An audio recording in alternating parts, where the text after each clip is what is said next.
Welcome back to Tales of the Witcher. In Part 2 of Sword of Destiny by Andrzej Sapkowski, Geralt's path crosses with destiny in a way he cannot ignore. Old bonds stir, new dangers rise, and somewhere between sword and silence, the Witcher begins to understand that not every monster wears claws, and not every love can be saved. Share your reflections in the comments below. And now, let the next story unfold. A shard of ice. The dead sheep, swollen and bloated, its stiff legs pointing towards the sky, moved. Geralt, crouching by the wall, slowly drew his sword, careful not to let the blade grate against the scabbard. 10 paces from him, a pile of refuse suddenly arched up and heaved. The Witcher straightened and jumped before the wave of stench emanating from the disturbed midden reached him. A tentacle ending in a rounded, tapering protuberance, bristling with spikes, suddenly shot out from under the rubbish, hurtling out towards him at incredible speed. The Witcher landed surely on the remains of a broken piece of furniture tottering on a pile of rotten vegetables. Swayed, regained his balance, and slashed the tentacle with a short blow of his sword, cutting off the tentacular club. He sprang back at once, but this time slipped from the boards and sank up to his thighs in the boggy midden. The rubbish heap erupted, throwing up viscous, foul-smelling slime, fragments of pots, rotten rags, and pale threads of sauerkraut. And from beneath it all burst an enormous, bulbous body, as deformed as a grotesque potato, lashing the air with 3 tentacles and the stump of a 4th. Geralt, trapped and immobilized, struck with a broad twist of his hips, smoothly hacking off another tentacle. The remaining 2, as thick as tree boughs, fell on him with force, plunging him more deeply into the waist. The body glided towards him, plowing into the midden like a barrel being dragged along. He saw the hideous, bulbous shape snap open, gaping, with a wide maw full of large, lumpish teeth. He let the tentacles encircle his waist, pull him with a squelch from the stinking slime, and drag him towards the body, now boring into the refuse heap with circular movements. The toothed maw snapped savagely and ferociously. Having been dragged close to the dreadful jaws, the Witcher struck with his sword, two-handed, the blade biting smoothly and easily. The obnoxious Swedish odor took his breath away. The monster hissed and shuddered, and the tentacles released their grip, flapping convulsively in the air. Geralt, bogged down in the refuse, slashed again, backhanded, the blade repulsively crunching and grating on the bared teeth. The creature gurgled and drooped, but immediately swelled, hissing, vomiting putrid slime over the Witcher, keeping his balance with strenuous movements of his legs. Still stuck in the muck, Geralt broke free and lunged forward, cleaving the refuse with his chest like a swimmer moving through water, and struck with all his strength from above, powerfully bearing down on the blade as it cut into the body, between the weakly glowing eyes. The monster groaned, flapped around, unfolding onto the pile of muck like a punctured bladder, emitting palpable, warm gusts of stench. The tentacles twitched and writhed among the rubbish. The Witcher clambered out of the treacly slime and stood on slippery but hard ground. He felt something sticky and revolting which had got into his boot, crawling over his calf. To the well, he thought. Wash it off. Wash off all the repulsiveness as soon as possible. Wash myself. The creature's tentacles flapped on the refuse one last time, sloppy and wet, and then stopped moving. A star fell, a brief flash of lightning illuminating the black firmament, flecked with unmoving dots of light. The Witcher made no wish. He was breathing heavily, wheezing, and feeling the effects of the elixirs he had drunk before the fight wearing off. The gigantic heap of rubbish and waste piled up against the town walls, descending steeply towards the glistening ribbon of the river, looked pretty and alluring in the starlight. The Witcher spat.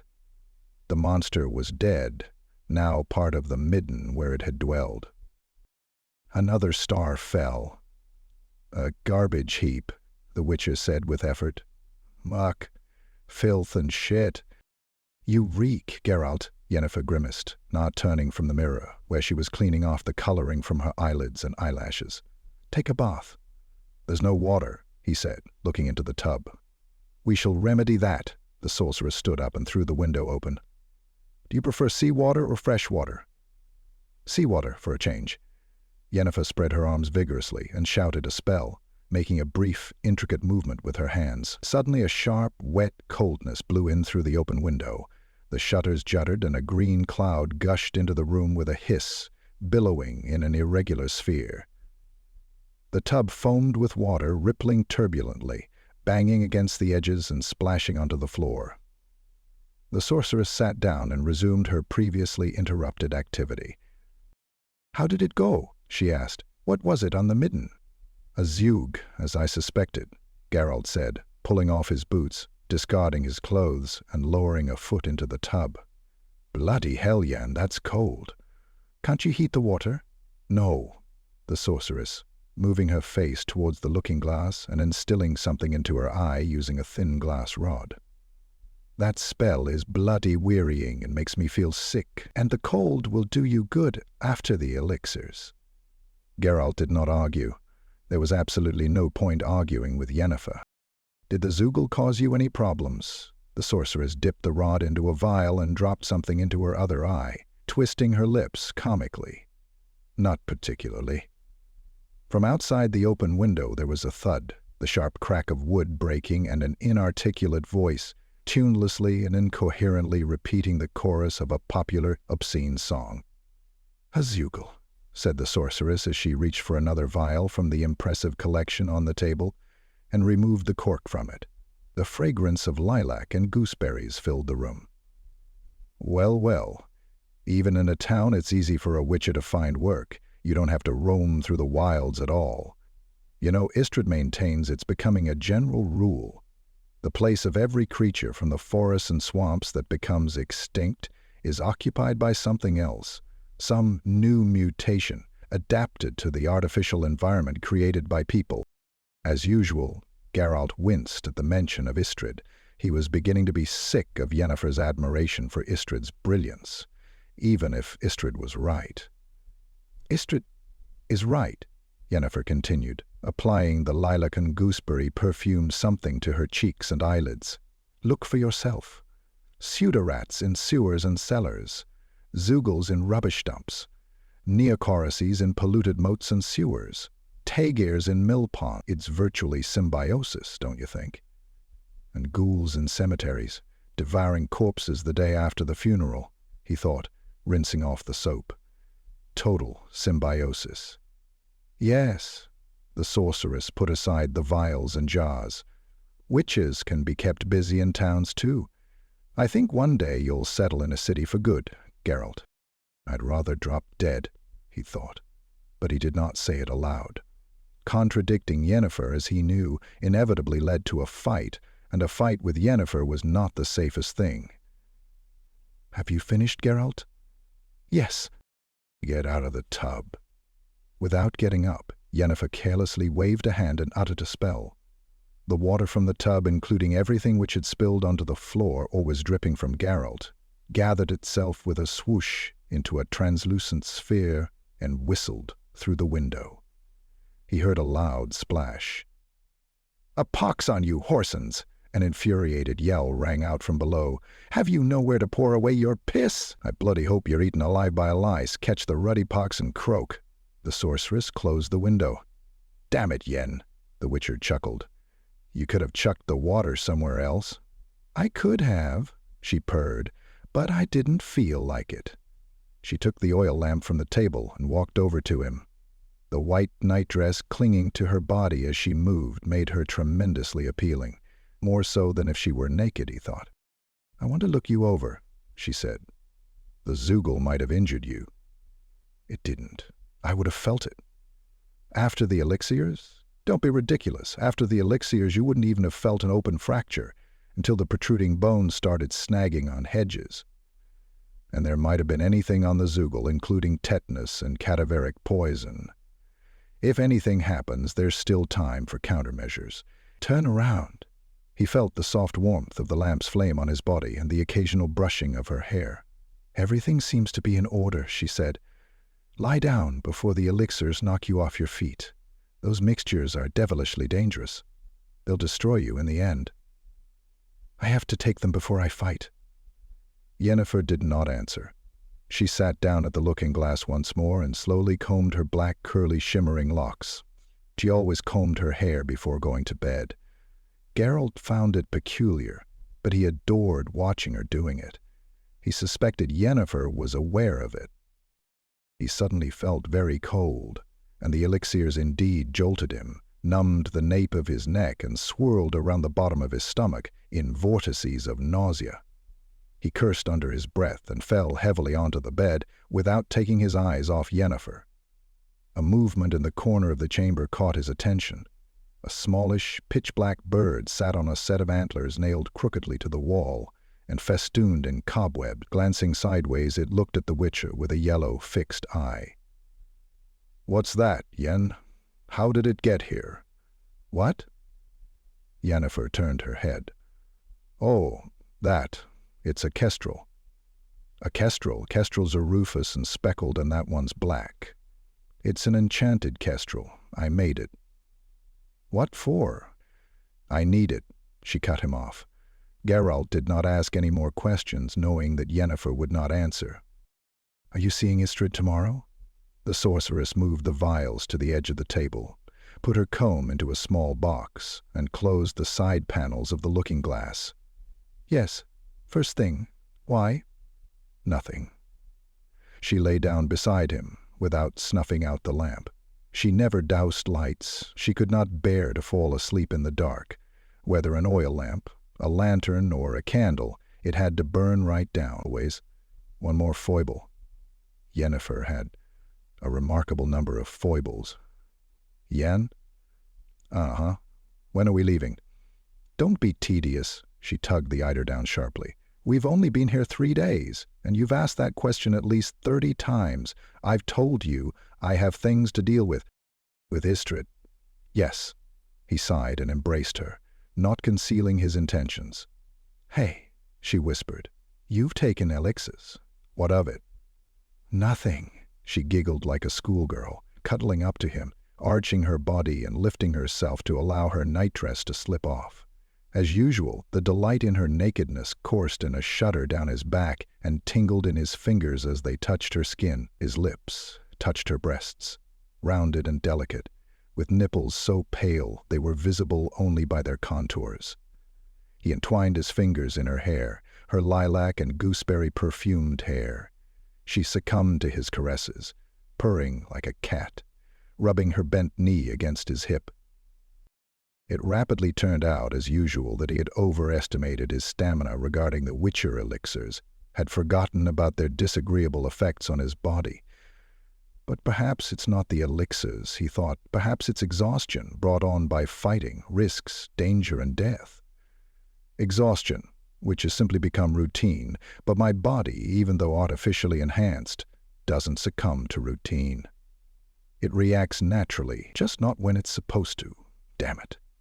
But Yennefer, as usual, was not discouraged by a mere trifle. He felt her touch him, heard her purr right by his ear. As usual, he involuntarily pondered over the colossal number of occasions she must have used that most practical of spells.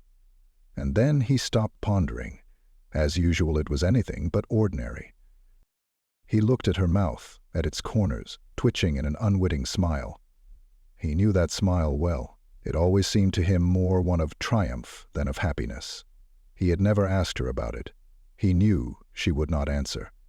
The black kestrel, sitting on the antlers, beat its wings and snapped its curved beak. Yennefer turned her head away and sighed, very sadly. "Yen?"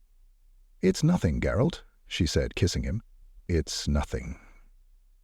The oil lamp glimmered and flickered. A mouse was scratching in the wall, and a deathwatch beetle in the dresser clicked softly, rhythmically, and monotonously. "Yen? Let's get away. I feel bad here. This town has an awful effect on me." She turned over on her side, ran a hand across his cheek, brushing some strands of hair away. Her fingers traveled downwards, touching the coarse scars marking the side of his neck. "Do you know what the name of this town means? Edginval?" "No." "Is it in the Elven speech?" "Yes, it means a shard of ice. Somehow, it doesn't suit this lousy dump." "Among the elves," the sorceress whispered pensively, "there is a legend about a winter queen who travels the land during snowstorms in a sleigh drawn by white horses. As she rides, she casts hard, sharp, tiny shards of ice around her, and woe betide anyone whose eye or heart is pierced by one of them. That person is then lost. No longer will anything gladden them. They find anything that doesn't have the whiteness of snow ugly, obnoxious, repugnant. They will not find peace, will abandon everything, and will set off after the queen, in pursuit of their dream and love. Naturally, they will never find it, and will die of longing. Apparently here in this town something like that happened in times long gone. It's a beautiful legend." Harass. "Health can couch everything in pretty words," he muttered drowsily, running his lips over her shoulder. "It's not a legend at all, Yen. It's a pretty description of the hideous phenomenon that is the wild hunt, the curse of several regions. An inexplicable collective madness, compelling people to join a spectral cavalcade rushing across the sky. I've seen it. Indeed, it often occurs during the winter. I was offered rather good money to put an end to that blight, but I didn't take it. There's no way of dealing with the wild hunt, Witcher," she whispered, kissing his cheek. "There's no romance in you, and I like elven legends. They are so captivating. What a pity humans don't have any legends like that. Perhaps one day they will, perhaps they'll create some. But what would human legends deal with? All around, wherever one looks, there's grayness and dullness. Even things which begin beautifully lead swiftly to boredom and dreariness, to that human ritual, that wearisome rhythm called life. Oh, Geralt, it's not easy being a sorceress, but comparing it to mundane human existence. Geralt," she laid her head on his chest, which was rising and falling with slow breathing. "Sleep," she whispered. "Sleep, Witcher." The town was having a bad effect on him. Since first thing that morning, everything was spoiling his mood, making him dejected and angry. Everything. It annoyed him that he had overslept, so the morning had become to all intents and purposes the afternoon. He was irritated by the absence of Yennefer, who had left before he woke up. She must have been in a hurry, because the paraphernalia she usually neatly put away in boxes was lying on the table, randomly strewn like dice cast by a soothsayer performing a prophecy ritual. Brushes made from delicate horsehair, the large ones used for powdering her face, the smaller ones which she used to apply lipstick to her mouth, and the utterly tiny ones for the henna she used to dye her eyelashes, pencils and sticks for her eyelids and eyebrows, delicate silvered tweezers and spoons, small jars and bottles made of porcelain and milky glass, containing, as he knew, elixirs and balms with ingredients as banal as soot, goose grease and carrot juice, and as menacingly mysterious as mandrake, antimony, belladonna, cannabis, dragon's blood, and the concentrated venom of the giant scorpion. And above all of that, all around, in the air, the fragrance of lilac and gooseberry, the scent she always used. She was present in those objects. She was present in the fragrance, but she was not there. He went downstairs, feeling anxiety and anger welling up in him, about everything. He was annoyed by the cold, congealed scrambled egg he was served for breakfast by the innkeeper, who tore himself away for a moment from groping a girl in the kitchen. He was annoyed that the girl was no more than 12 years old and had tears in her eyes. The warm spring weather and cheerful chatter of the vibrant streets did not improve Geralt's mood. He still did not enjoy being in Aedgon Vale, a small town which he deemed to be a nasty parody of all the small towns he knew. It was grotesquely noisier, dirtier, more oppressive, and more irritating. He could still smell the faint stench of the midden on his clothes and in his hair. He decided to go to the bathhouse. In the bathhouse, he was annoyed by the expression of the attendant, looking at his witcher medallion and his sword lying on the edge of the tub. He was annoyed by the fact that the attendant did not offer him a whore. He had no intention of availing himself of one, but in bathhouses everybody was offered them, so he was annoyed by the exception being made for him. When he left, smelling strongly of lye-ash soap, his mood had not improved, and Edgin Vale was no more attractive. There was still nothing there that he could find to like. The witcher did not like the piles of sloppy manure filling the narrow streets. He did not like the beggars squatting against the wall of the temple. He did not like the crooked writing on the wall, reading, "Elves to the reservation." He was not allowed to enter the castle. Instead, they sent him to speak to the mayor in the Merchants' Guild. That annoyed him. He was also annoyed when the dean of the guild, an elf, ordered him to search for the mayor in the marketplace, looking at him with a curious contempt and superiority for someone who was about to be sent to a reservation. The marketplace was teeming with people. It was full of stalls, carts, wagons, horses, oxen, and flies. On a platform stood a pillory with a criminal being showered by the throng in mud and dung. The criminal, with admirable composure, showered his tormentors with vile abuse, making little effort to raise his voice. For Geralt, who possessed considerable refinement, the mayor's reason for being among this clamor was absolutely clear. The visiting merchants from caravans included bribes in their prices, and thus had to give someone the bribes. The mayor, well aware of this custom, would appear to ensure that the merchants would not have to go to any trouble. The place from which he officiated was marked by a dirty blue canopy supported on poles. Beneath it stood a table besieged by vociferous applicants. Mayor Herbold sat behind the table, displaying on his faded face scorn and disdain to all and sundry. "Hey, where might you be going?" Geralt slowly turned his head. He instantly suppressed the anger he felt inside, overcame his annoyance, and froze into a cold, hard shard of ice. He could not allow himself to become emotional. The man who stopped him had hair as yellow as oriole feathers, and the same color eyebrows over pale, empty eyes. His slim, long-fingered hands were resting on a belt made from chunky brass plates, weighed down by a sword, mace, and 2 daggers. "Aha," the man said. "I know you. The Witcher, isn't it? To see Herbold?" Geralt nodded, watching the man's hands the whole time. He knew it would be dangerous to take his eyes off them. "I've heard of you, the bane of monsters," said the yellow-hailed man, also vigilantly observing Geralt's hands. "Although I don't think we've ever met, you must also have heard of me. I'm Evil Mears, but everyone calls me Cicada." The Witcher nodded to indicate he had heard of him. He also knew the price that had been offered for Cicada's head in Vizima Caelfin Vatwyr. Had he been asked his opinion, he would have said it was a low price. But he had not been asked. "Very well," Cicada said. "The mayor, from what I know, is waiting for you. You may go on, but you leave your sword, friend. I'm paid here, mark you, to make sure etiquette is observed. No one is allowed to approach Herbolf with a weapon. Understood?"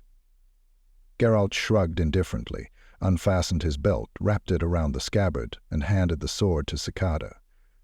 Cicada raised the corners of his mouth in a smile. "Well, well," he said.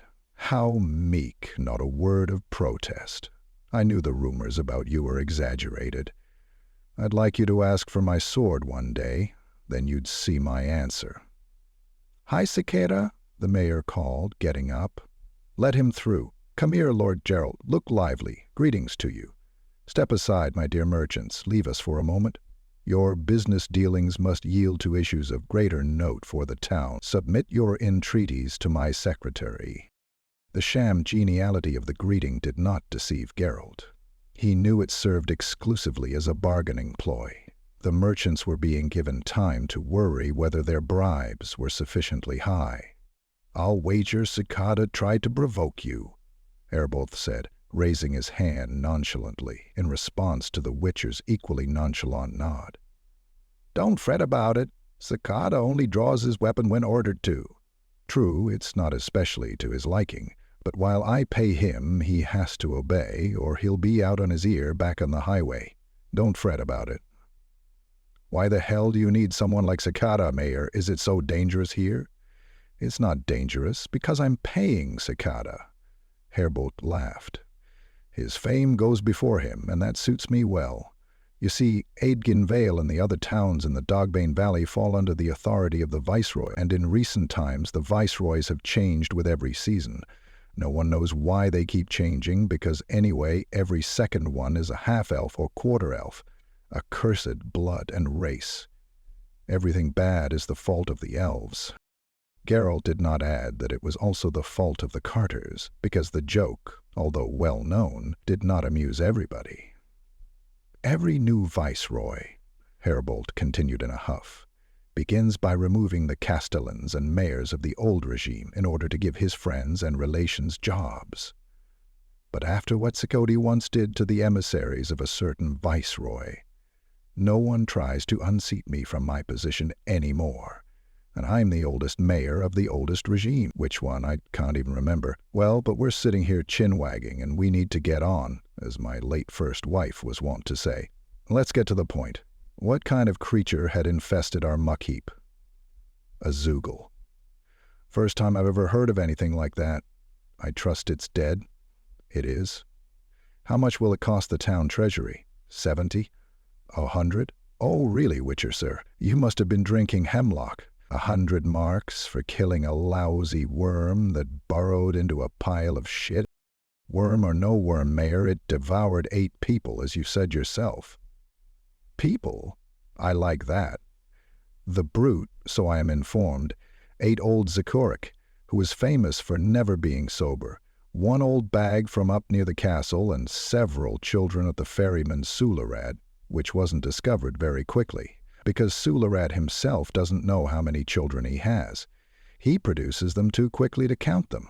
People, my hat, 80! Had I not killed the Zoogle, it would soon have devoured somebody more important. The apothecary, let us say. And then where would you get your chancre ointment from? 100.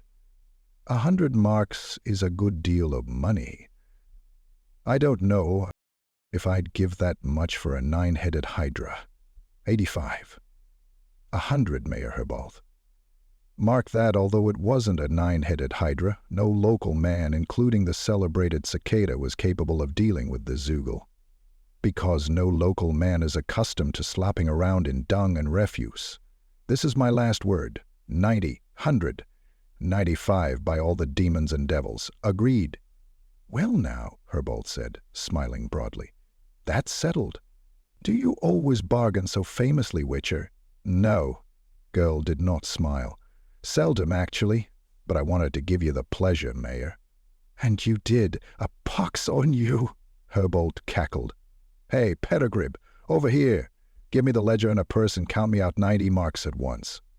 It was supposed to be 95. What about the tax? The Witcher swore softly. The mayor applied his sprawling mark to the receipt and then poked around in his ear with the clean end of the quill. I trust things'll be quiet on the muck heap now. Hey, Witcher? Ought to be. There was only 1 Zoogle, though there is a chance it managed to reproduce.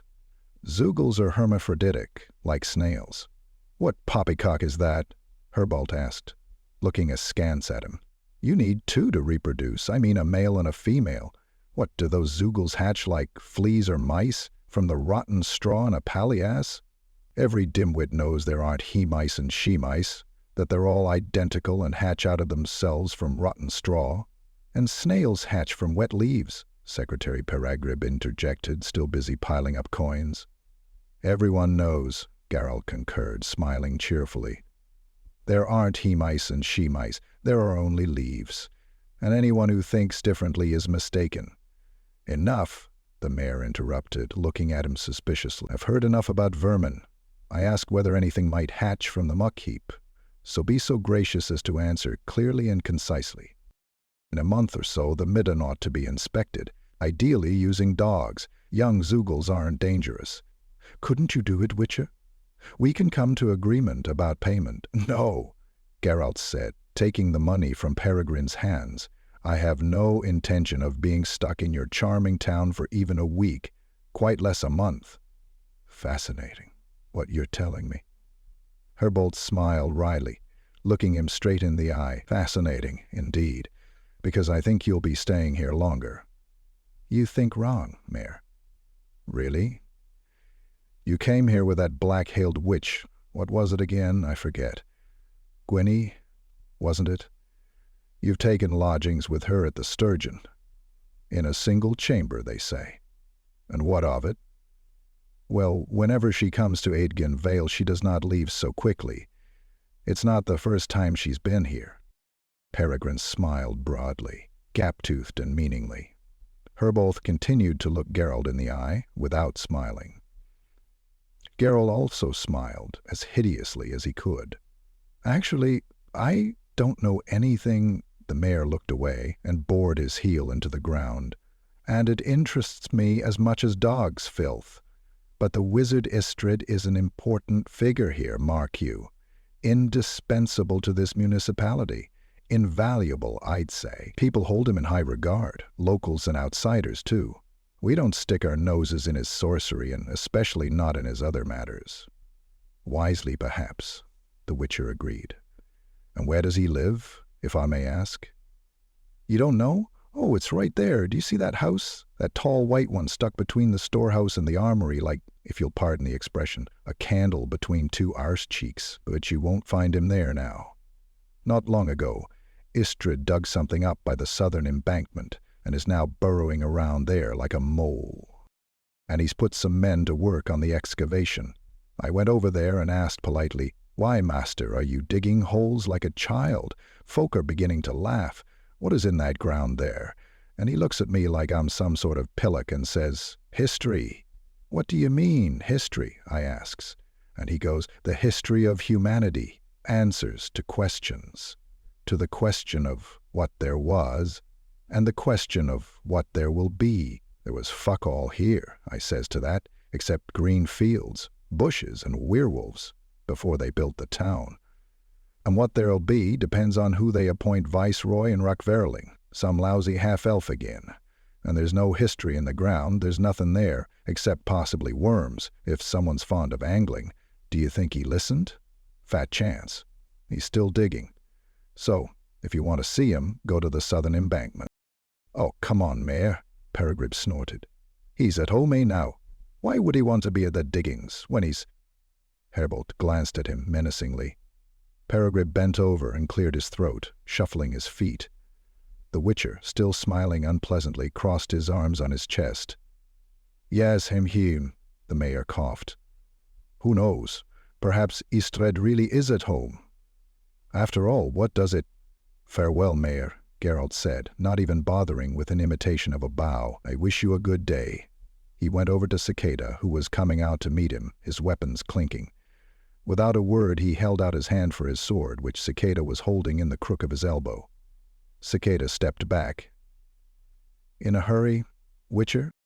"Yes." "I've examined your sword." Geralt shot a look at him, which, with the best will in the world, could not have been described as warm.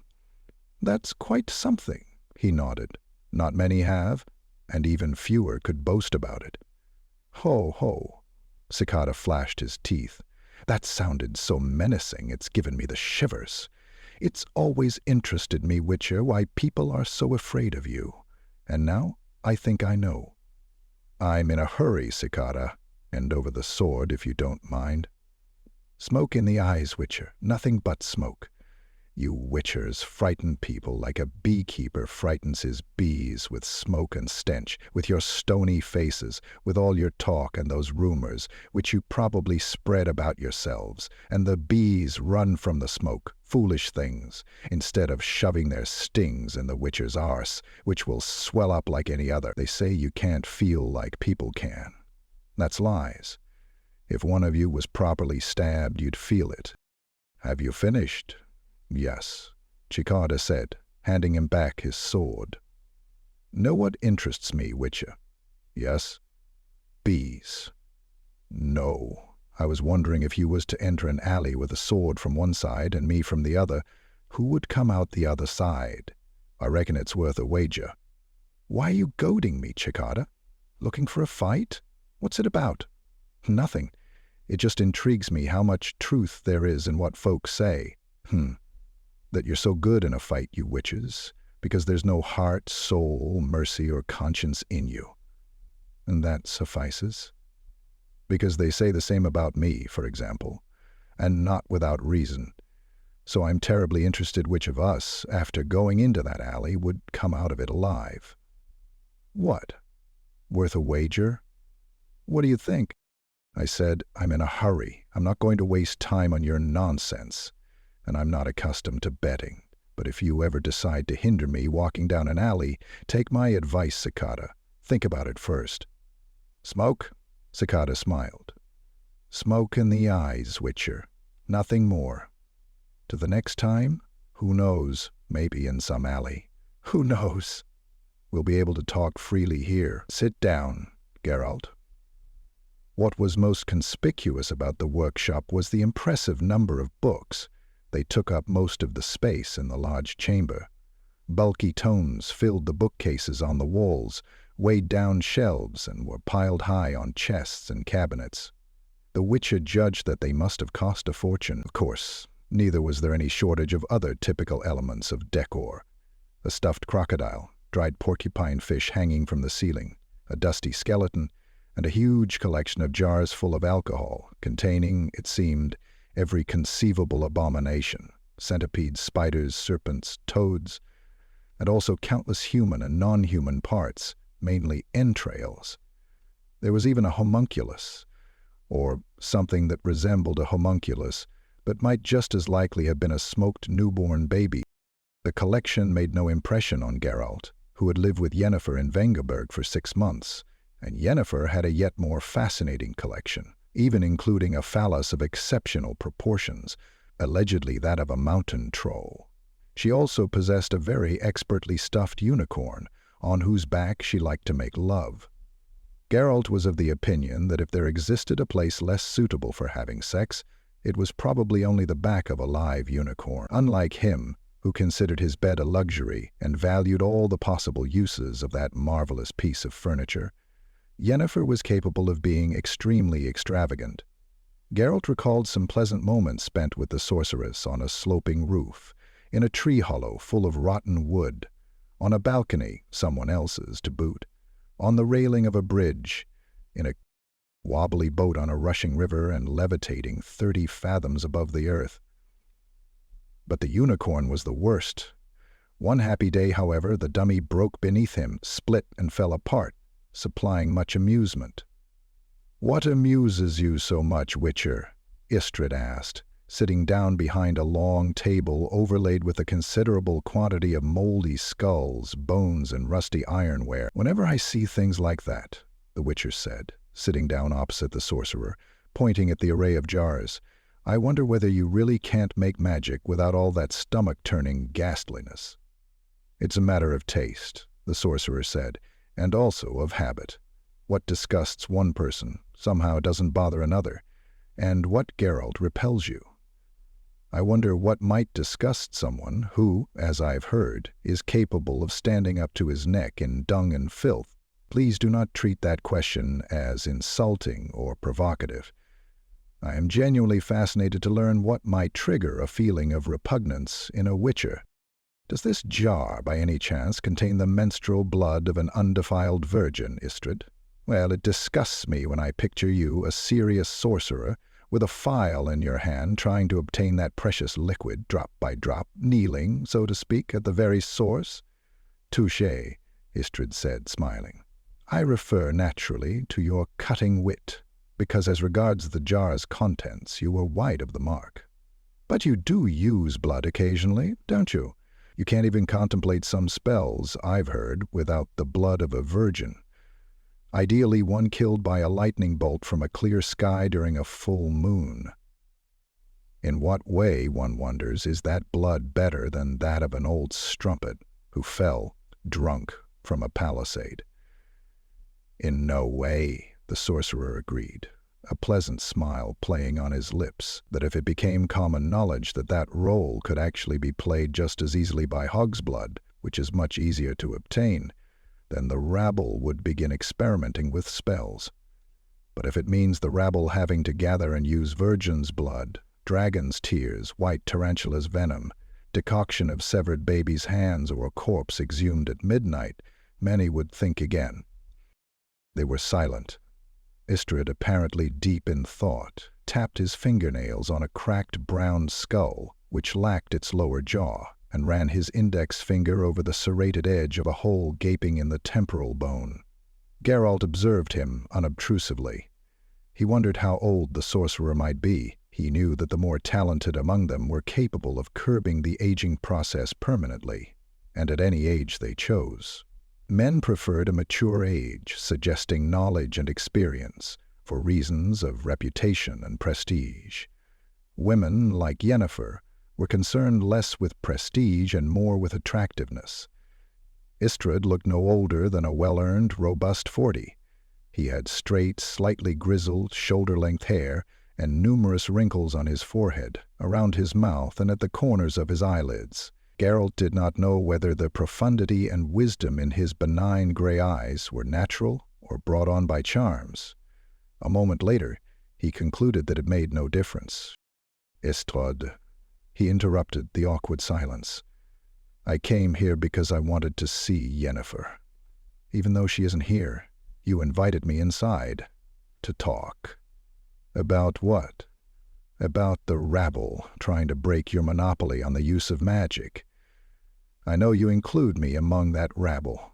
That's nothing new to me. For a while I had the impression you would turn out to be different to your confrères, who have often entered into serious conversations with me in order just to inform me that they don't like me. I have no intention of apologizing to you for my, as you call them, confrères, the sorcerer answered calmly. I understand them for just like them. In order to gain any level of proficiency at sorcery, I had to apply myself seriously, while still a mere stripling, when my peers were running around fields with bows, fishing, or playing odds and evens. I was poring over manuscripts. My bones and joints ached from the stone floor in the tower, in the summer, of course, because in the winter the enamel on my teeth cracked. I would cough from the dust on old scrolls and books until my eyes bulged from their sockets, and my master, old Roadskilde, never passed up an opportunity to flog me with a knout, clearly believing that without it, I would not achieve satisfactory progress in my studies. I didn't enjoy soldiering or wenching or drinking during the years when all those pleasures taste the best. Poor thing, the Witcher grimaced. Indeed, it brings a tear to my eye. Why the sarcasm? I'm trying to explain why sorcerers aren't fond of village quacks, charmers, healers, wise women, and witchers. Call it what you will, even simple envy, but here lies the cause of the animosity. It annoys us when we see magic a craft we were taught to treat as an elite art, a privilege of the few and a sacred mystery, in the hands of laymen and dilettantes, even if it is shoddy, pitiable, derisory magic. That is why my confrères don't like you. Incidentally, I don't like you either. Geralt had had enough of the discussion, of pussyfooting around, of the feeling of anxiety which was crawling over the nape of his neck and his back like a snail. He looked straight into Istrad's eyes and gripped the edge of the table. It's about Yennefer, isn't it? The sorcerer lifted his head, but continued to tap the skull on the table with his fingernails. I commend your perspicacity, he said, steadily returning the Witcher's gaze. My congratulations. Yes, it's about Yennefer. Geralt was silent. Once, years ago, many, many years ago, as a young Witcher, he had been waiting to ambush a manticore. And he sensed the manticore approaching. He did not see or hear it. He sensed it. He had never forgotten that feeling, and now he felt exactly the same.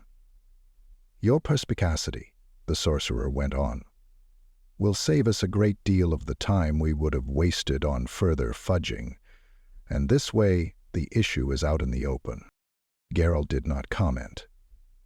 My close acquaintance with Yennefer, Istrid continued, goes back a long way, Witcher. For a long time it was an acquaintance without commitment, based on longer or shorter, more or less regular periods of time together. This kind of non-committal partnership is widely practiced among members of our profession. It's just that it suddenly stopped suiting me. I determined to propose to her that she remain with me permanently. How did she respond? That she would think it over. I gave her time to do so. I know it is not an easy decision for her. Why are you telling me this, Istrid? What drives you apart from this admirable but astonishing candor, so rarely seen among members of your profession? What lies behind it? Prosaicness, the sorcerer sighed, for, you see, your presence hinders Yennefer in making a decision. I thus request you to remove yourself, to vanish from her life, to stop interfering. In short, that you get the hell out of here, ideally quietly and without saying goodbye, which, as she confided in me, you are wont to do. Indeed.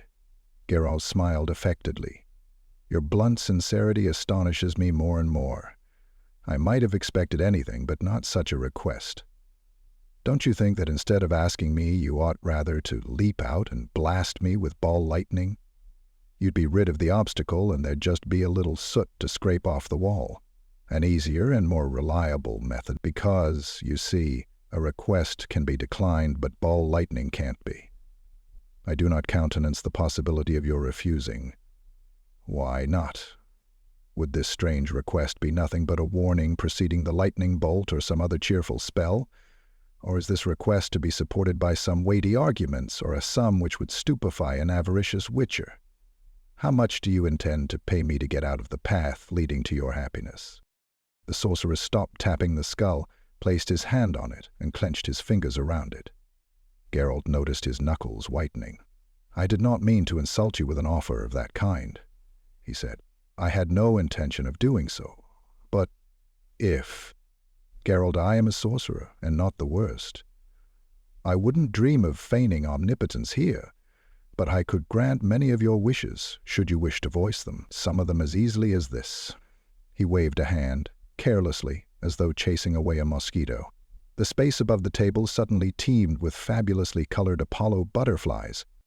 My wish, Istrid, the witcher drawled, shooing away the insects fluttering in front of his face, is for you to stop pushing in between me and Yennefer.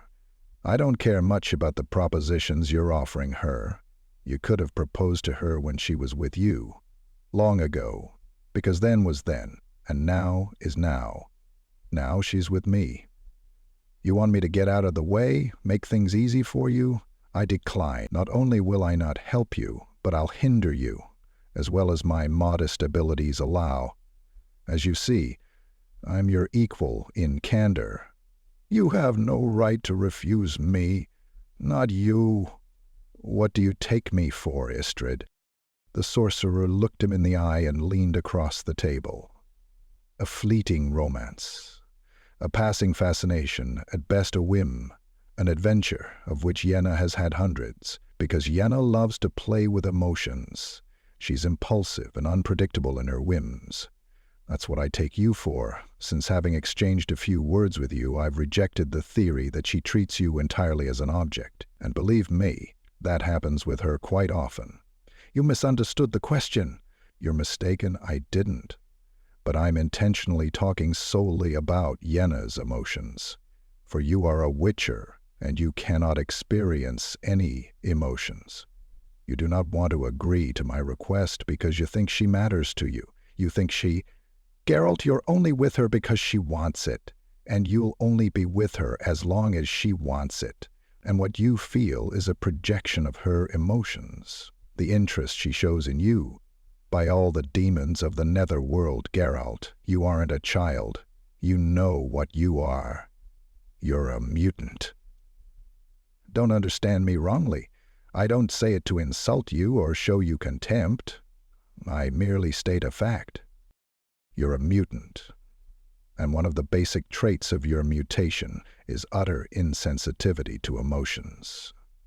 You were created like that, in order to do your job. Do you understand? You cannot feel anything. What you take for emotion is cellular somatic memory, if you know what those words mean. It so happens I do. All the better. Then listen.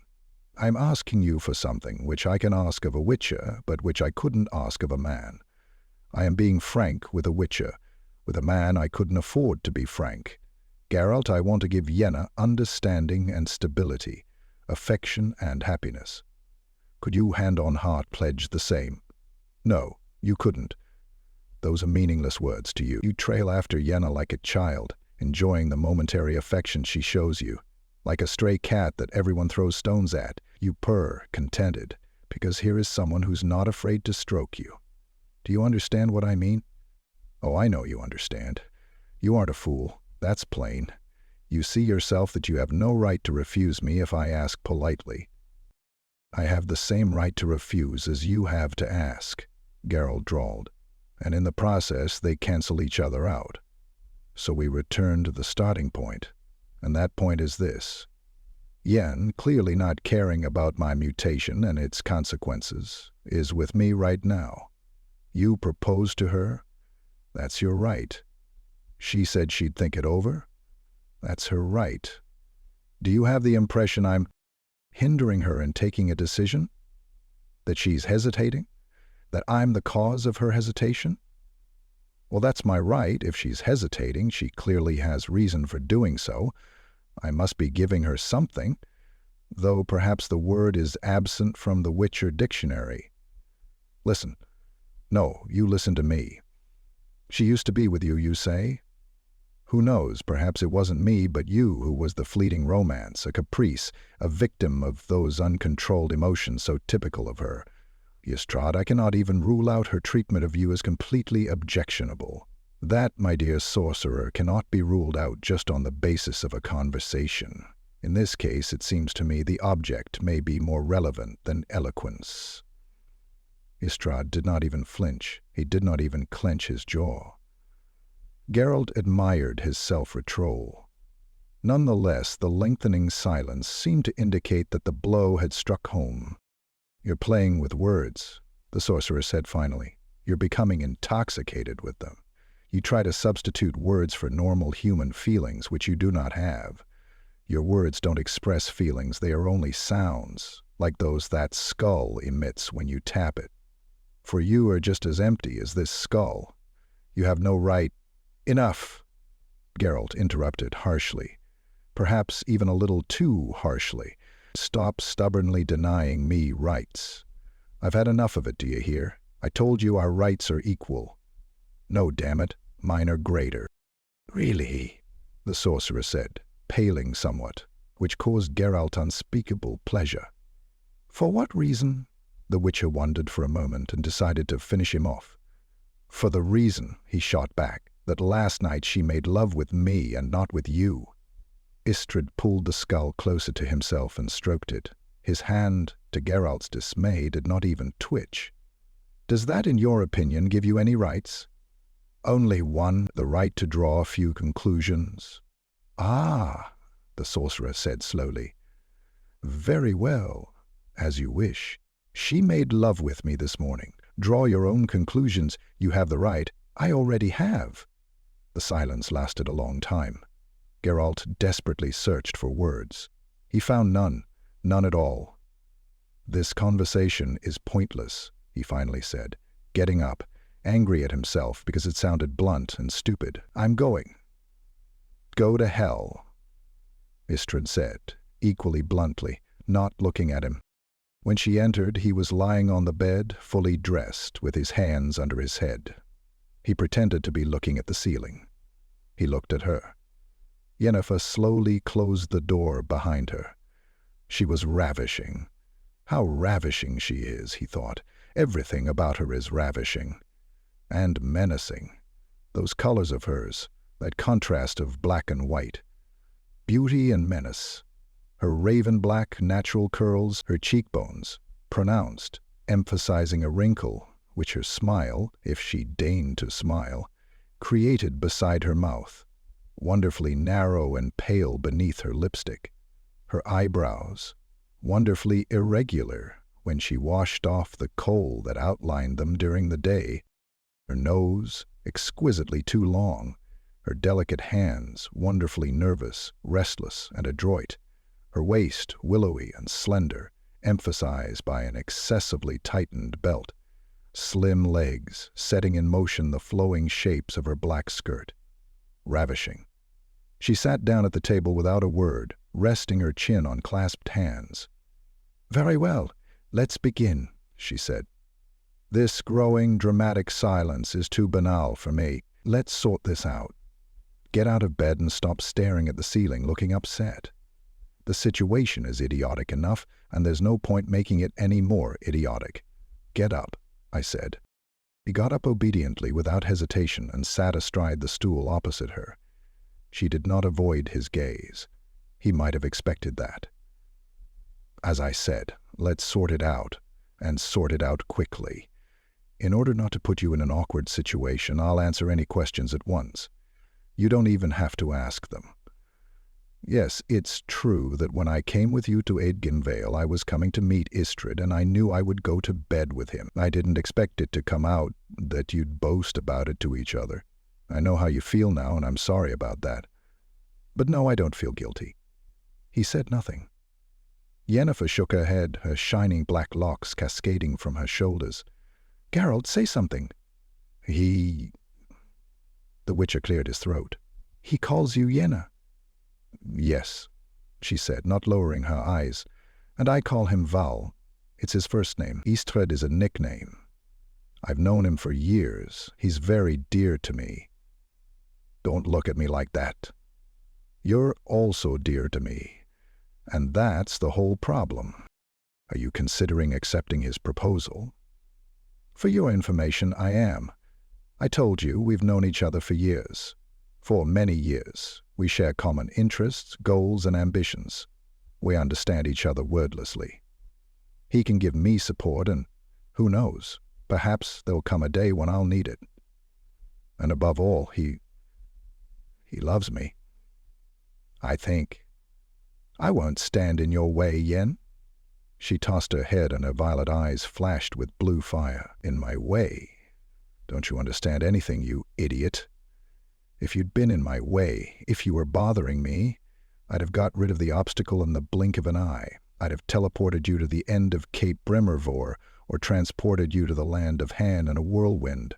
With a bit of effort, I'd have embedded you in a piece of quartz and put you in the garden in a bed of peonies. I could have purged your brain such that you would have forgotten who I was and what my name was. I could have done all that had I felt like it. But I could also have simply said, 'It was agreeable, farewell.' I could have quietly taken flight, as you once did when you fled my house in Vengerberg. Don't shout, Yen. Don't be aggressive. And don't drag up that story from Vengerberg. We swore not to go back to it after all. I don't bear a grudge against you yet. I'm not reproaching you, am I? I know you can't be judged by ordinary standards. And the fact that I'm saddened, the fact that I know I'm losing you, is cellular memory, the atavistic remnants of feelings in a mutant purged of emotion." "I can't stand it when you talk like that," she exploded. "I can't bear it when you use that word. Don't ever use it again in my presence. Never." "Does it change the fact? After all, I am a mutant." "There is no fact. Don't utter that word in front of me." The black kestrel sitting on the stag's antlers flapped its wings and scratched the perch with its talons. Geralt glanced at the bird, at its motionless yellow eye. Once again, Yennefer rested her chin on clasped hands. Yes, Geralt. You promised to answer my questions. Questions I don't even have to ask. One remains, the most important. The one I've never asked you, which I've been afraid to ask. Answer it." "I'm incapable of it, Geralt," she said firmly. "I don't believe you, Yen. I know you too well. No one can know a sorceress well. Answer my question, Yen." "My answer is, I don't know. But what kind of answer is that?" They were silent. The din from the street had diminished, calmed down.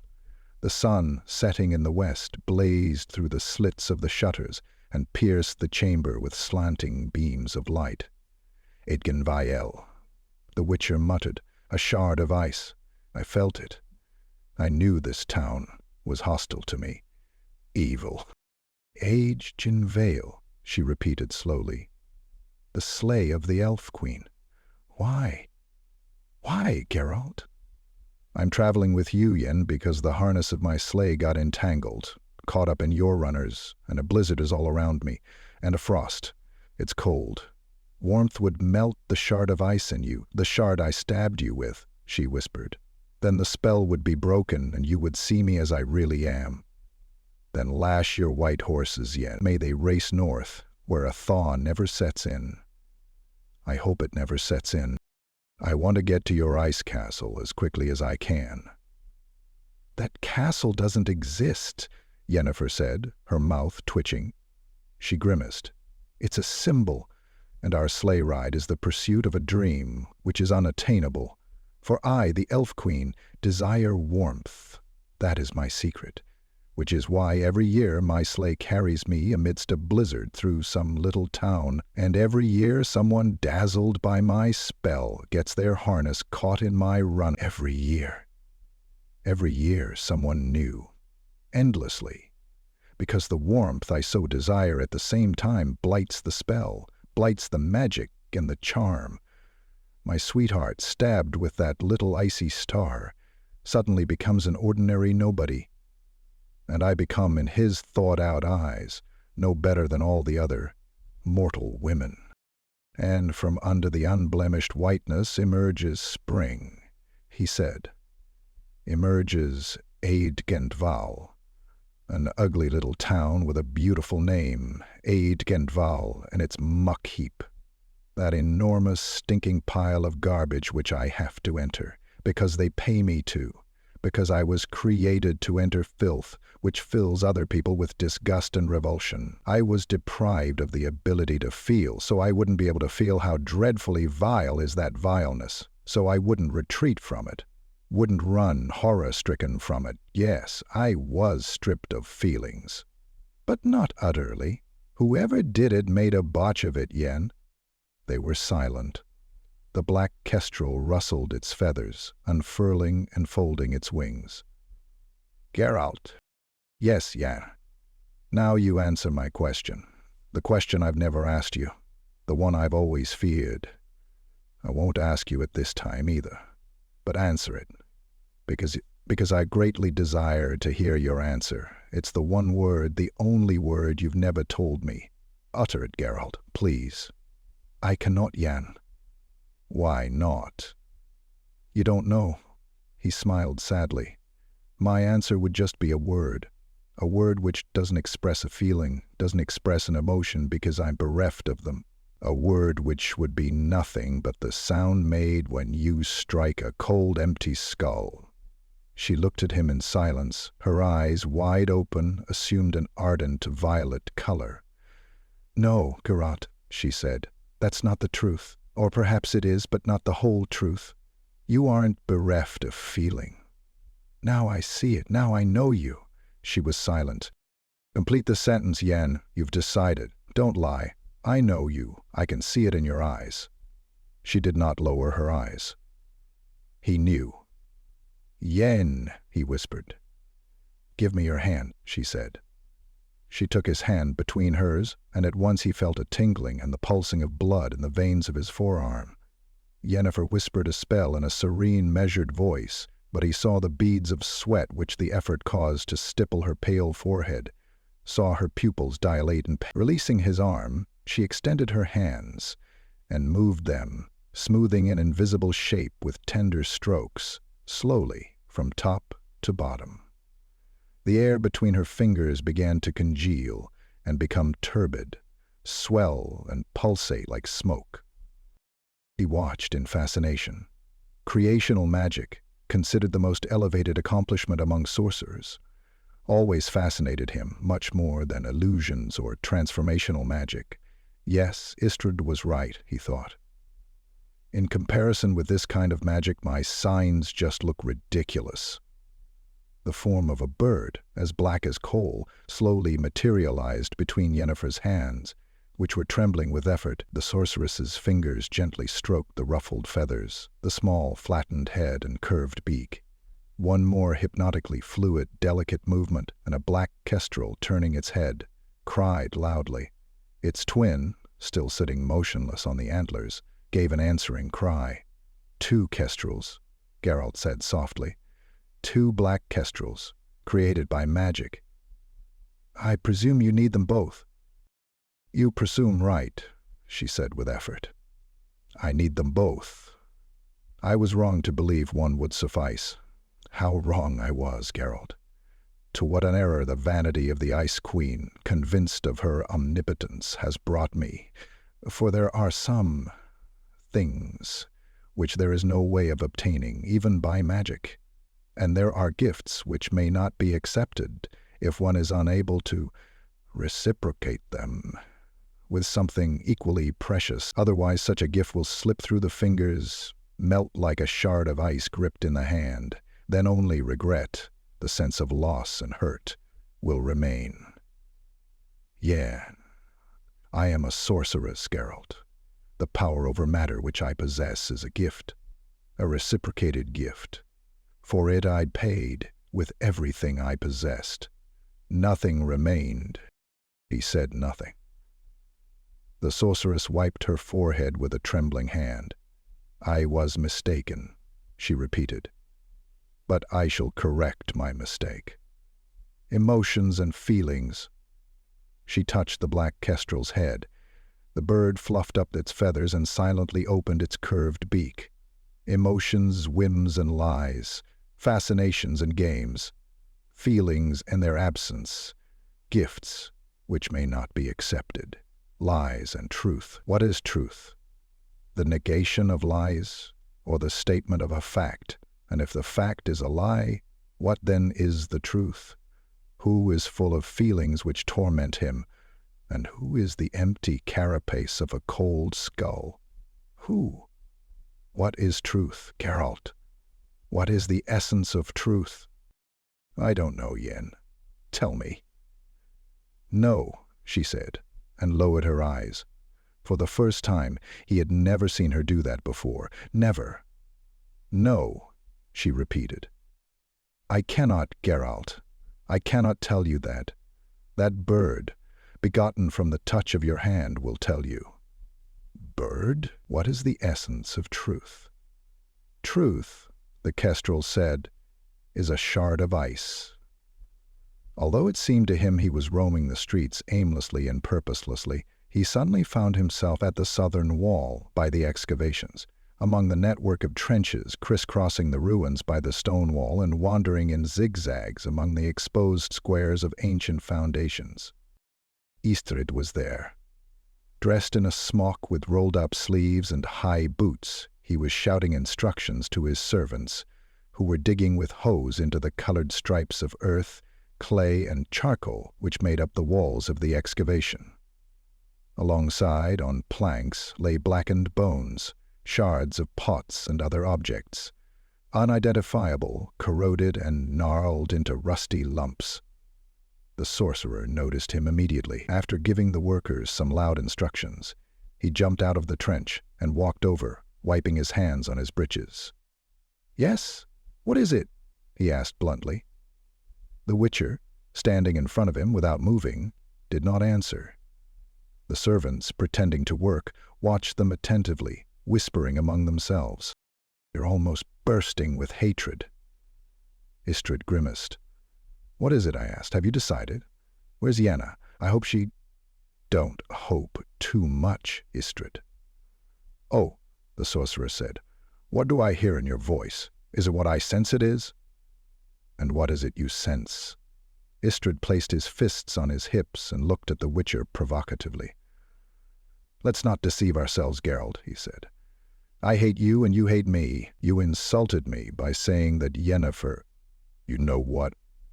I came back with a similar insult. You're in my way and I'm in your way. Let's solve this like men. I don't see any other solution. That's why you've come here, isn't it? Yes, Geralt said, rubbing his forehead. That's right, Istrid. That's why I came here. Undeniably.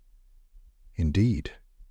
It cannot go on like this. Only today did I learn that for several years Yenna has been circulating between us like a rag ball. First she's with me, then she's with you. She runs from me to look for you, then the other way around. The others she's with during the breaks don't count. This can't go on. There are two of us, but only one can remain. Yes, Geralt repeated, without removing his hand from his forehead. Yes, you're right. In our conceit, the sorcerer continued, we thought that Yenna would, without hesitation, choose the better man. Neither of us was in any doubt as to who that was. In the end, we started to argue over her favors like whipsters, and like foolish whipsters understood what those favors were and what they meant. I suppose that, like me, you've thought it through, and know how mistaken the two of us were. Yenna, Geralt, hasn't the slightest intention of choosing between us. Were we even to assume she's capable of choosing, we'll have to decide for her. For I wouldn't dream of sharing Yenna with anyone, and the fact that you're here says the same about you. We, Geralt, simply know her too well. While there are two of us, neither of us can be certain. There can only be one. That's the truth, isn't it? It is, the Witcher said, moving his numb lips with difficulty. The truth is a shard of ice. What? Nothing. What's the matter with you? Are you infirm or in your cups? Or perhaps stuffed full of Witcher herbs? There's nothing wrong with me. I've got something in my eye. Istrid, there can only be one. Yes, that's why I came here. Undeniably. I knew, the sorcerer said. I knew you'd come. As a matter of fact, I'm going to be frank with you. You anticipated my plans. Ball lightning? The Witcher asked, smiling wanly. Istrid frowned. Perhaps, he said. Perhaps there'll be ball lightning, but definitely not shot from around the corner. Honorably, face to face. You're a Witcher. That evens things out. Very well. Decide when and where. Geralt pondered and decided. That little square, he pointed. I passed through it. I know. There's a well there called the Green Key. By the well, then. Yes, indeed, by the well. Tomorrow, 2 hours after sunup. Very well. I shall be on time. They stood still for a moment, not looking at each other. The sorcerer finally muttered something to himself, kicked a lump of clay and crushed it under his heel. Geralt? What? Do you feel foolish by any chance? Yes, I do, the Witcher reluctantly admitted. That's a relief, Istrid muttered, because I feel like an utter dolt. I never expected I'd ever have to fight a Witcher to the death over a woman. I know how you feel, Istrid. Well, the sorcerer smiled affectedly. The fact that it's come to this, that I've decided to do something so utterly against my nature, proves that it has to be done. I know, Istrid.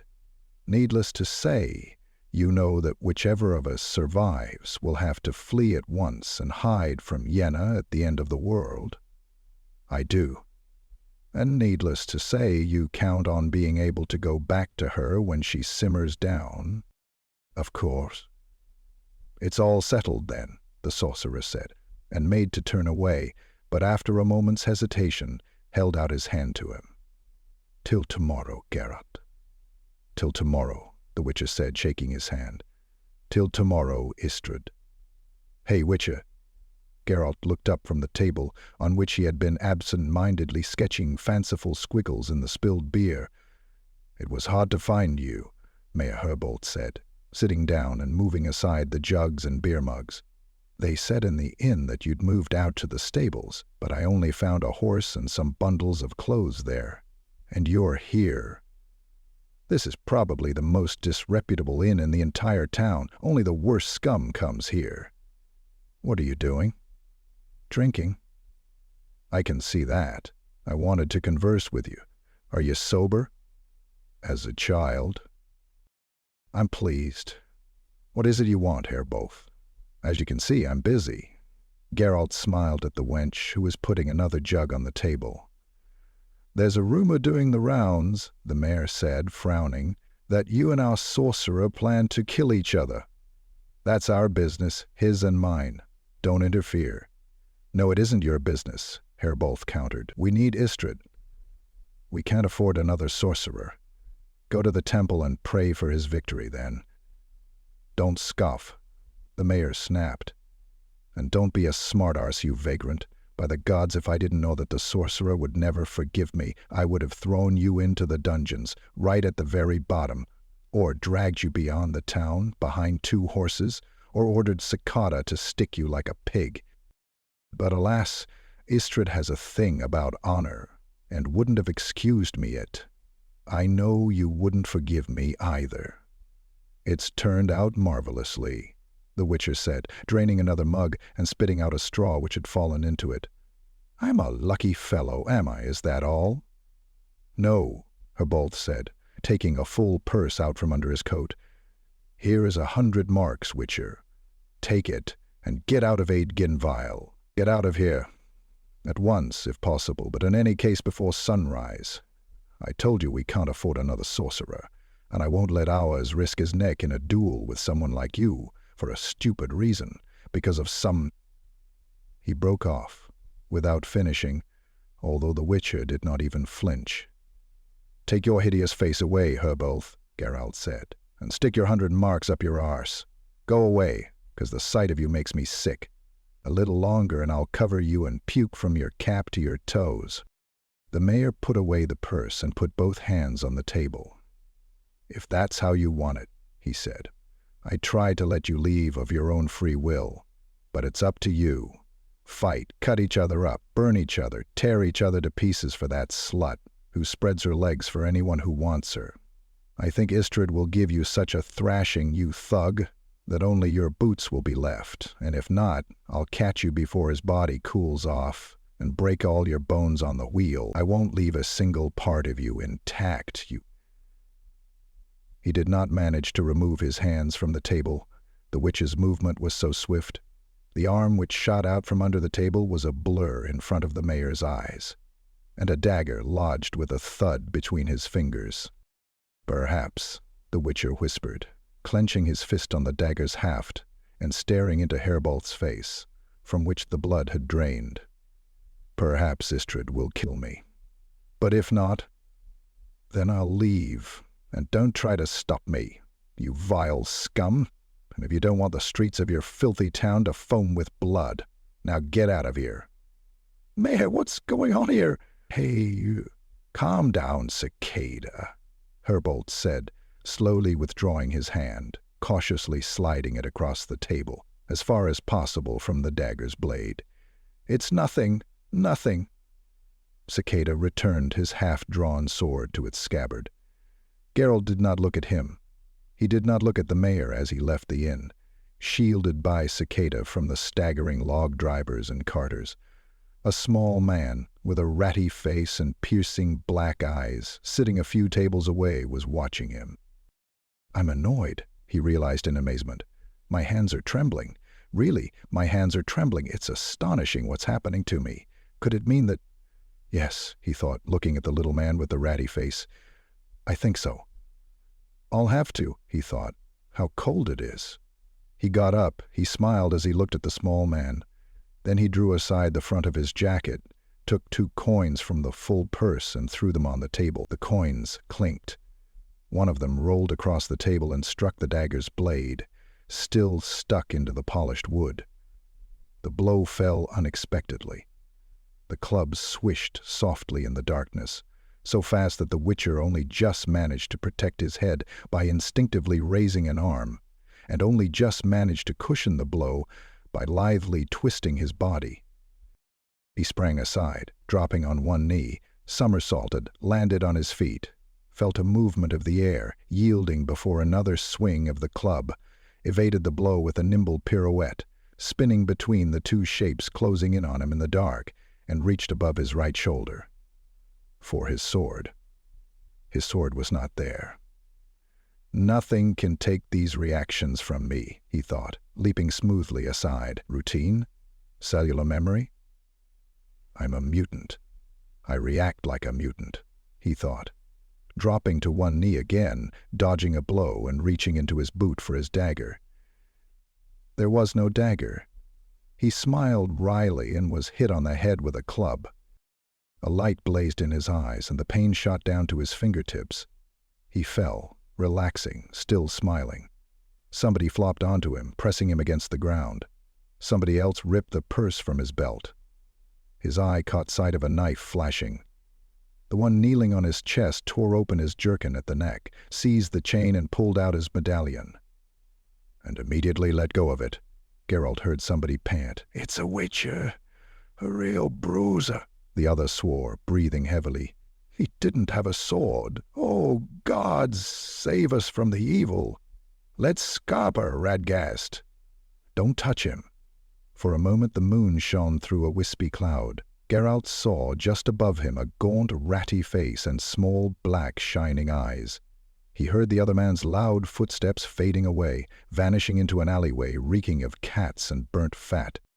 The small man with the ratty face slowly removed his knee from Geralt's chest. "Next time," Geralt heard the clear whisper, "next time you feel like killing yourself, Witcher, don't drag other people into it. Just hang yourself in the stable from your reins." It must have rained during the night. Geralt walked out in front of the stable, wiping his eyes, combing the straw from his hair with his fingers. The rising sun glistened on the wet roofs, gleamed gold in the puddles. The Witcher spat. He still had a nasty taste in his mouth, and the lump on his head throbbed with a dull ache. A scrawny black cat sat on a rail in front of the stable, licking a paw intently. "Here, kitty, kitty," the Witcher said.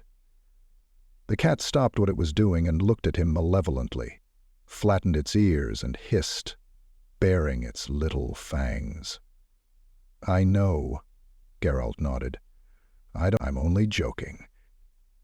He pulled tight the loosened buckles and clasps of his jerkin with unhurried movements, smoothed down the creases in his clothing, and made sure it did not hinder his freedom of movement at any point. He slung his sword across his back and adjusted the position of the hilt above his right shoulder. He tied a leather band around his forehead, pulling his hair back behind his ears. He pulled on long combat gloves, bristling with short, conical silver spikes. He glanced up at the sun once more, his pupils narrowing into vertical slits. "A glorious day," he thought. "A glorious day for a fight." He sighed, spat, and walked slowly down the narrow road, the sidewalls giving off the pungent, penetrating aroma of wet plaster and lime mortar. "Hey, freak." He looked around. Cicada, flanked by 3 suspicious-looking, armed individuals, sat on a heap of timbers piled up beside the embankment. He rose, stretched, and walked into the middle of the alley, carefully avoiding the puddles. "Where you going?" he asked, placing his slender hands on his belt, weighed down with weapons. "None of your business. Just to be clear, I don't give a tinker's cuss about the mayor, the sorcerer, or this whole shitty town," Cicada said, slowly emphasizing the words. "This is about you, Witcher. You won't make it to the end of this alley. Hear me? I want to find out how good a fighter you are. The matter's tormenting me." "Stop," I said. "Get out of my way." "Stop," Cicada yelled, placing a hand on his sword hilt. "Didn't you hear what I said? We're going to fight. I'm challenging you." "We'll soon see who's the better man." Geralt shrugged, without slowing down. "I'm challenging you to fight. Do you hear me, mutant?" Cicada shouted, barring his way again. "What are you waiting for? Draw your weapon. What, got cold feet? Or perhaps you're nothing more than one of those other fools who's humped that witch of yours, like Istrid." Geralt walked on, forcing Cicada to retreat, to walk clumsily backwards. The individuals with Cicada got up from the pile of timbers and followed them, although they hung back a little way off. Geralt heard the mud squelching beneath their boots. "I challenge you," Cicada repeated, blanching and flushing by turns. "Do you hear me, you witcherpox? What else do I have to do to you? Spit in your ugly face. Go ahead and—" He was watching the Witcher's eyes, not his hands, and that was a mistake. Geralt, still not slowing down, struck him very fast, without a backswing, just flexing from the knees, his fist encased in the spiked glove. He punched Cicada right in the mouth, straight in his twisted lips. They split, exploding like mashed cherries. The Witcher crouched and struck once again, in the same place, this time from a short backswing, feeling the fury spilling from him with the force and the moment. Cicada, whirling around with one foot in the mud and the other in the air, spat blood and splashed onto his back into a puddle. The Witcher, hearing behind him the hiss of a sword blade in the scabbard, stopped and turned sinuously around, his hand on his sword hilt. "Well," he said in a voice trembling with anger, "be my guests." The one who had drawn the sword looked him in the eyes. Briefly, then he averted his gaze. The others began to fall back, first slowly, then more and more quickly. Hearing it, the man with the sword also stepped back, noiselessly moving his lips. The furthest away of them turned and ran, splattering mud. The others froze to the spot, not attempting to come closer. Cicada turned over in the mud and dragged himself up on his elbow. He mumbled, hawked, and spat out something white amid a lot of red. As Geralt passed, he casually kicked him in the face, shattering his cheekbone and sending him splashing into the puddle again. He walked on without looking back. Istredd was already by the well and stood leaning against it, against the wooden cover, green with moss. He had a sword in his belt, a magnificent, light Turganian sword with a half-basket hilt, the metal-fitted end of the scabbard resting against the shining leg of a riding boot. A black bird with ruffled feathers sat on the sorcerer's shoulder. It was a kestrel. "You're here, Witcher," Istredd said, proffering the kestrel a gloved hand and gently and cautiously setting the bird down on the canopy of the well. "Yes, I am, Istredd. I hadn't expected you to come. I thought you'd leave town." "I didn't." The sorcerer laughed loudly and freely, throwing his head back.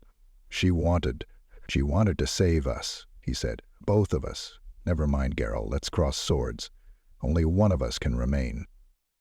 "Do you mean to fight with a sword? Does that surprise you?" "After all you do, come on, have at you." "Why, Istredd? Why with swords and not with magic?" The sorcerer blanched and his mouth twitched anxiously. "Have at you, I said," he shouted. "This is not the time for questions. That time has passed. Now is the time for deeds." "I want to know," Geralt said slowly.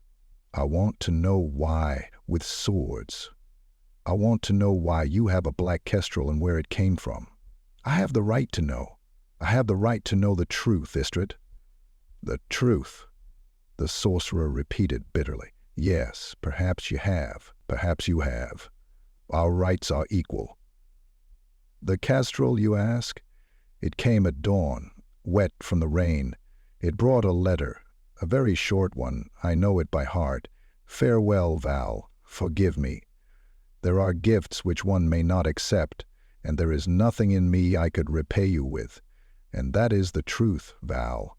Truth is a shard of ice. Well, Geralt, are you satisfied? Have you availed yourself of your right?" The Witcher slowly nodded. "Good," Istredd said. "Now I shall avail myself of mine, because I don't acknowledge that letter. Without her, I cannot. I prefer to have at you, damn it!" He crouched over and drew his sword with a swift, lithe movement, demonstrating his expertise. The kestrel cried. The Witcher stood motionless, his arms hanging at his sides. "What are you waiting for?" the sorcerer barked. Geralt slowly raised his head, looked at him for a moment, and then turned on his heel. "No, Istredd," he said quietly. "Farewell." "What do you bloody mean?" Geralt stopped. "Istredd," he said over his shoulder, "don't drag other people into your suicide. If you must, hang yourself in the stable from your reins." "Geralt!" the sorcerer screamed, and his voice suddenly cracked, jarring the ear with a false, wrong note. "I'm not giving up. She won't run away from me. I'll follow her to Vengerberg. I'll follow her to the end of the world. I'll find her.